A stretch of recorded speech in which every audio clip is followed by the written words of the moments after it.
हे जग तुम्हाला वाटायला लावण की प्रत्येक सुख हे पैशातच आहे, पण खऱ्या अर्थाने आयुष्याचा सर्वात मोठा आनंद म्हणजे देवाच्या भक्तीमध्ये, कुटुंब आपलं, उत्तम आरोग्य आणि आपल्या मनाच्या शांतीमध्ये.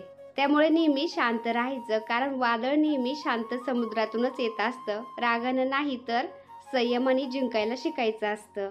ओम त्र्यंबकम यजामहेम सुगंधिम पुष्टिवर्धनम उर्वारुक्मिणी वंदना मृत्युमोक्षी यमामृता. नमस्कार मंडळी, मी छाया आपलं सर्वांचं आपल्या आणखीन एका नवीन व्हिडिओमध्ये अगदी मनापासून स्वागत करते. तर आणखीन एका नवीन दिवसाची मस्त अशी सकाळ सकाळ सुरुवात झालेली आहे आणि आज आहे रविवार आणि उद्या आहे श्रावण मधला पहिला सोमवार. तर तुम्हाला सर्वांना श्रावण मधल्या पहिल्या सोमवारच्या खूप खूप शुभेच्छा. आणि तुम्ही सगळ्यांनी कालच्या व्हिडिओला भरभरून प्रेम दिलं, त्यासाठी खरंच मनापासून आभारी सर्वांची. तर रोज सकाळचं मी 5 वाजताच उठत असते, पण जिमला जावं लागतं ना मध्ये 1.5-2 तास, तर थोडं टायमाचं शॉर्टेज होऊन जातं. पण आज रविवार होतं ना, रविवारी जिमला सुट्टी असते, त्यामुळं म्हणलं बारीक सारीक जे कामं राहिलेले आहेत ना ते पण उरकून घ्यावं. तर सकाळी 5 वाजता उठून मग बाहेरचं सगळं सडा रांगोळी सगळं आवरून घ्यावं म्हटलं. त्यानंतर मग घरातलं आणि टेरेसवरचं आवरता येईल.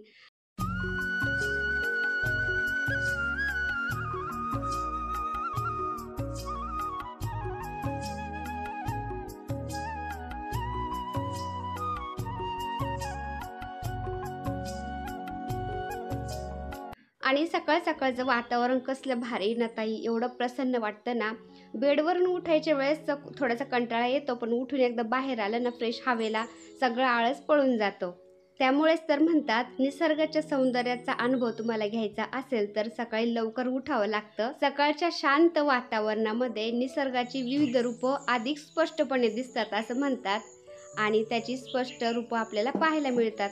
जसं की आता पहा, पाखराचा कसा चिवचिवाट चालू आहे बाहेर, एवढं भारी वाटतं ना. तो पक्ष्यांचा किलबिलाट चालू असतो. त्यानंतर थोड्याच वेळामध्ये सूर्योदय होणार असतो. सूर्य उगवल्यानंतर ते हलके सोनेरी किरणं आपल्याला पाहायला मिळतात. त्याचाही आनंद काही वेगळाच असतो. आणि सकाळी उठल्यावर एकाच पक्षाचा आवाज आपल्याला ऐकायला मिळत नाही, तर वेगवेगळ्या पक्ष्यांचा आवाज आपल्याला ऐकायला मिळतो. एकदम शुद्ध मोकळी हवा चालू असती आणि हवेच्या सानिध्यात बाहेर आलं ना की आळस बिळस सगळा पळून जातो आणि दिवस आपला अगदी फ्रेश जातो. आता मी सगळं झाडून घेते, त्यानंतर आंघोळ करून मग सडा मारते आणि मग रांगोळी काढते. तर 1-2 ताईंच्या कमेंट होते की ताई बेलाच्या झाडाबद्दल आणि शमीच्या झाडाबद्दल थोडीशी माहिती दे. तर आता श्रावण सोमवार आलेलं आहे ना उद्या, श्रावण महिन्यामध्ये बेलाच्या पानाचं आणि शमीच्या झाडाचं, शमीच्या पानांचं खूप महत्त्व आहे. तर त्याबद्दल मी तुम्हाला थोडीशी माहिती सांगते. जेवढं मला माहिती आहे ना, मी जेवढं वाचलेलं आहे, ऐकलेलं आहे ना, तेच मी तुम्हाला सांगते. आता बेलाचं झाड हे भगवान शंकरांना खूप प्रिय आहे बरं का. तर ते खूप पवित्र पण मानलं जातं. तर त्यामुळं बेलाचं झाड आहे कुठं मंदिराच्या आवारामध्ये, आपल्या अंगणामध्ये, आपल्या घराच्या कुठं आवारामध्ये लावलेलं शुभ मानलं जातं. पण बेलाचं झाड हे एकदम आपल्या दाराच्या समोरच नाही लावत बरं का. तर कोणी म्हणतं बेलाचं झाड दारासमोर लावत नाही, कोणी म्हणतं लावलेलं चांगलं असतं. तर ते दाराच्या एकदम समोर लावत नाही, बाकी तुम्ही आजूबाजूला लावू शकता. वास्तुशास्त्रात आहे ना, बेलाच्या झाडाची दिशा पण सांगितलेली आहे. तर बेलाचं झाड हे पूर्व किंवा उत्तर दिशेला लावलेलं चांगलं असतं. एकदम दारासमोर नाही लावायचं, थोडंसं दाराच्या पलीकडं अलीकडं लावलं तर चालतं. आणि दारासमोर तुम्हाला झाड लावायचंच ना, तर आपण हे तुळशीचं झाड तर तुळशी वृंदावनामध्ये लावतोच. आणि तुळशीच्या झाडाच्या पलीकडं थोडंसं पूर्व दिशेला तुम्ही शमीचं झाड पण लावू शकता. शमीचं झाड लावलेलं सुद्धा खूप शुभ मानलं जातं. तर शमीचं झाड पण तुळशीच्या एकदम जवळ नाही लावत बरं का, दोन्हीच्या मध्ये 2-3 फुटाचं अंतर पाहिजे. तर शमीचं झाड हे आपल्या भारतीय संस्कृतीमध्ये खूप महत्त्वाचं मानलं जातं. धार्मिक आणि सांस्कृतिक आयुर्वेदिक दृष्टीने पण शमीला विशेष महत्त्व दिले गेलेलं आहे.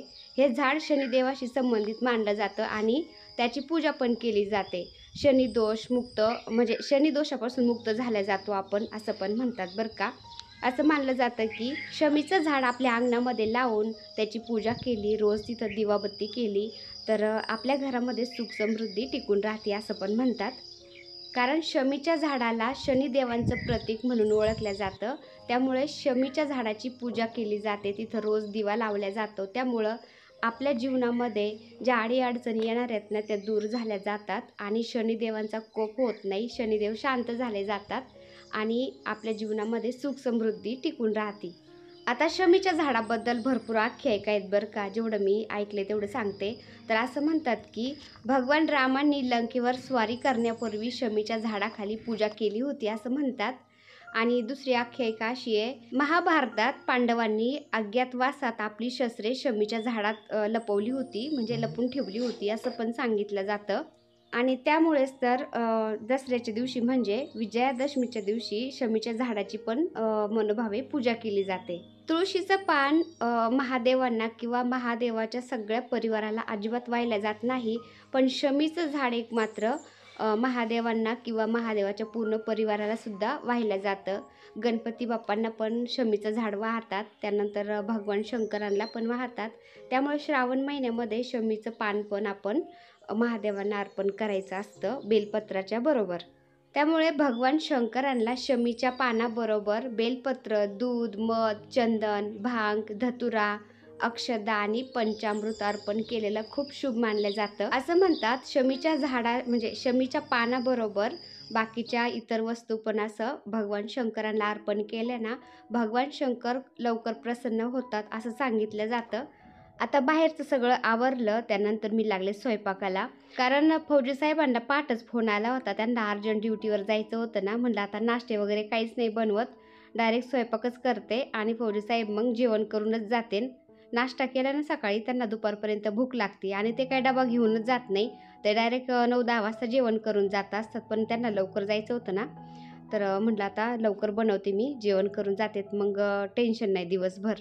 आणि 3-4 वाजता त्यांना छोटी भूक लागली ना, मग ते असं चहा बिस्किट वगैरे काहीतरी खातात बाहेर, पण डबा नाही घेऊन जात ते. त्यामुळं मी केला स्वयंपाक. कुकरला लावला होता राजमा शिजायला.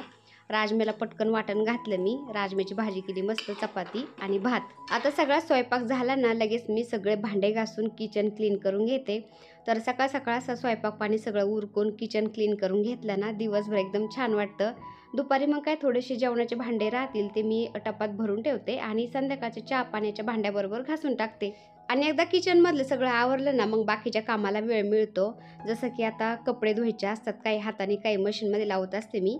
हाताने कपडे धुवायचे आहेत ना फौजी साहेबांचे, माझे, मुलांचे कॉलेजचे शर्ट वगैरे, तर ते मग हाताने धुवून मी वाळायला घालते. त्यानंतर मग आपलं छोटं मोठं काम घरातलं, व्हिडिओची एडिटिंग, काही व्हिडिओ शूट घ्यायचं असेल तर ते बरंचसं काम पुरतं दिवसभर. आणि फरच्या मी सकाळीच पुसल्या होत्या, पण किचन आता भांडे घासले ना, थोडंफार पाण्याचे टिपके गळत आहेत खाली ना, ते त्या पाण्यावर पाई पडले की लगेच ते पाण्याचे पाई ओढत आहेत सगळ्या फरचीवर, ते चांगलं वाटत नाही.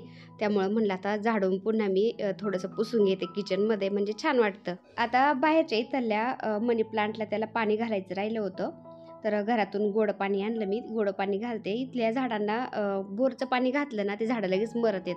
त्यामुळे ह्या कुंड्यांच्यातल्या झाडांना सगळ्यांना गोडं पाणीच घालावं लागतं. आणि जे पामट्याचे मोठाले झाडे झालेले आहेत ना, त्यांना बोरचं पाणी घातलं तरी काही हरकत नाही, पण छोट्याल्या झाडांना बोरचं पाणी अजिबात जमत नाही. आता 1-2 ताईंच्या कमेंट होते की ताई खारं पाणी म्हणजे काय आणि गोडं पाणी म्हणजे काय. तर ताईंनो, महानगरपालिकेचे जे पाणी सुटतं ना आपल्याला, तर त्याला आम्ही गोडं पाणी म्हणतो आणि जे आपले बोरचं पाणी असतं ना, त्याला आम्ही खारं पाणी म्हणतो.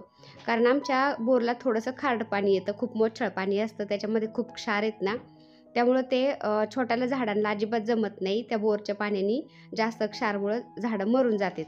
आणि आले टेरेसवरती, तर टेरेसवरती पण मलाच पाणी घालायचं होतं, कारण 2 दिवसापासून पाणीच घातलं नव्हतं ना झाडांना, कारण वातावरण एवढं खराब होतं आणि मध्ये मध्ये झिमझिम पण चालू होती ना, तर तसल्या वातावरणामध्ये ना जास्त झाडांना पाणी घालून जमत नाही ना, तर झाडांची मुळं सडत आहेत, झाडं खराब होतात. तर हे आपलं जे स्टोरूम बनवलेलं आहे ना, त्याच्या साईडने सिमेंटाचं बनवलेलं आहे ना, तर त्याला असं 2-3 दिवस पाणी द्यावं लागेल. तर पाणी दिलं मी आणि आतल्या बाजूनी पण एक वीट लावून ते पॅक केलेलं आहे ना, खालची बीच, तर त्याला पण पाणी देते म्हटलं आणि त्यानंतर झाडांना पाणी घालते. तर 2 दिवस झालं पाणी घातलं नव्हतं आणि झाडांना थोडे सुकल्यासारखे झाले होते. आज म्हटलं पाणी घालते म्हणजे छान टव करतील ते. आता पाठीमाग पावसाळ्यामध्ये खालचंच गार्डन होतं बरं का, फक्त पाठीमागच्या पावसाळ्यापासून आम्ही टेरेस गार्डनवरती झाडं लावायला सुरुवात केली होती. तर 1 वर्षामध्ये एवढे झाडं झालेत बरं का टेरेसवरती आपल्या. तर एका झाडापासून सुरुवात केली ना, हळूहळू ते इतके झाडं होतात, तर तो एक आनंद वेगळाच असतो. तर चला, हे झाडांना पाणी देते मी आता. आणि आजचा व्हिडिओ छोटासा मी इथंच एंड करते. व्हिडिओ आवडला असेल तर एक लाईक नक्की करत जा ताईंनो. चॅनलवर नवीन असाल तर प्लीज आपल्या चॅनलला सबस्क्राईब पण करा. चला तर भेटूया पुन्हा अशाच एका छानशा व्हिडिओबरोबर. तोपर्यंत बाय बाय. व्हिडिओ बघितल्याबद्दल खूप खूप धन्यवाद सर्वांचे. सर्वांना श्री स्वामी समर्थ.